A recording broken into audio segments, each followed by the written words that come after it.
Hi friends, welcome to WinNest Samayal. இன்னைக்கு நம்ம என்ன ரெசிபி பார்க்க போறோம்னு பார்க்கறீங்களா? ரொம்ப வித்தியாசமான ரெசிபி தான். அதுதான் கோவக்கால ஃப்ரை பண்ணி பார்க்க போறோம்.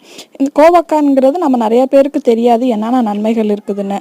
அதுல என்னென்ன நன்மைகள் இருக்குன்னு பார்த்தீங்கன்னா, நம்மளோட weight lossக்கு ரொம்பவே யூஸ்ஃபுல்லா இருக்கும். அது மட்டும் இல்ல, நம்ம bloodோட சுகர் லெவலையும் ரொம்பவும் கம்மி பண்ணும். அதனால இந்த சூப்பரான ஹெல்தியான ரெசிபியை எப்படி பண்ணலாம்ங்கறத நம்ம இந்த வீடியோக்குள்ள போய் பார்க்கலாம். அதுக்கு முன்னாடி நீங்க நம்ம சேனலை என்ன நீங்க சப்ஸ்கிரைப் பண்ணலனா சப்ஸ்கிரைப் பண்ணிட்டு பெல் ஐகானையும் பிரஸ் பண்ணிருங்க. வாங்க இப்ப வீடியோக்குள்ள போய் ரெசிபியை எப்படி பண்ணலாம்ங்கறத பார்க்கலாம்.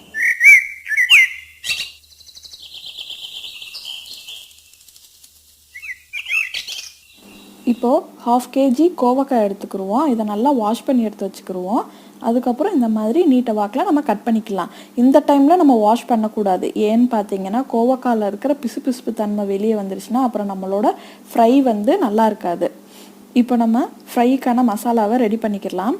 ஒரு பாத்திரத்தில் வந்துட்டு ஒரு முட்டையை உடச்சி ஊற்றிக்கிடுவோம்.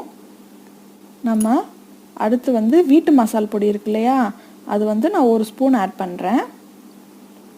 காரத்துக்கு ஏற்ப நம்ம ஆட் பண்ணிக்கலாம் வேணுங்கிறவங்க. அதுக்கப்புறம் மிளகாய் பொடி ஆட் பண்ணுறேன், சில்லி பவுடர் ஒரு 1/2 ஸ்பூன். அதுக்கப்புறம் நம்ம ஃபுட் கலர் ஆட் பண்ணுறோம். ஃபுட் கலருக்கு அப்புறம் ஒரு 3 டீஸ்பூன் அளவு கார்ன்ஃப்ளவர் மாவு ஆட் பண்ணுறோம்.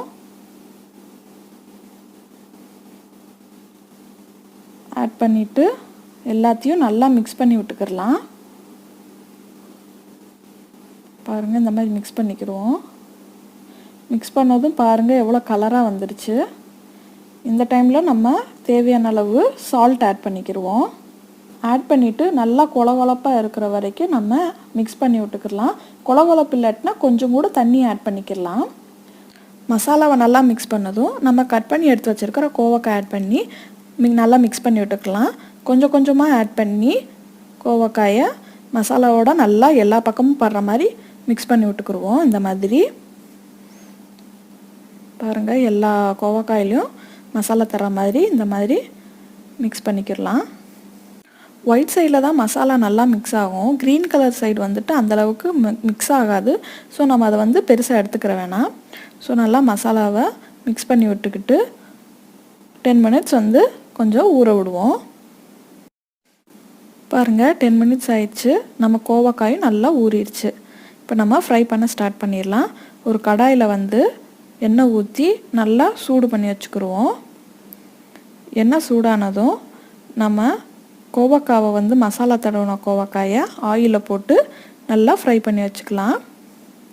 பாருங்கள், கொஞ்சம் கொஞ்சமாக ஆட் பண்ணி நல்லா ஃப்ரை பண்ணிக்கலாம்.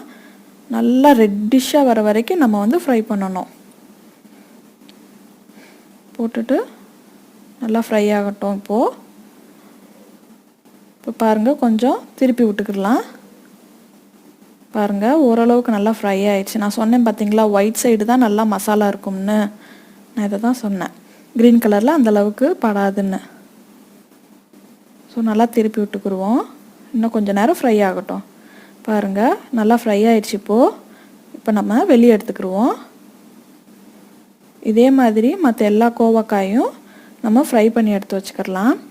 இது வந்து ரச சாதத்துக்கு வச்சு சாப்பிட்டோம்னா செம்ம சைடிஷ்ங்க. இதெல்லாம் தயிர் சாதத்துக்குமே சூப்பராக இருக்கும். இது நம்மளோட கோவக்காய் ஃப்ரை ரெடி ஆயிடுச்சு.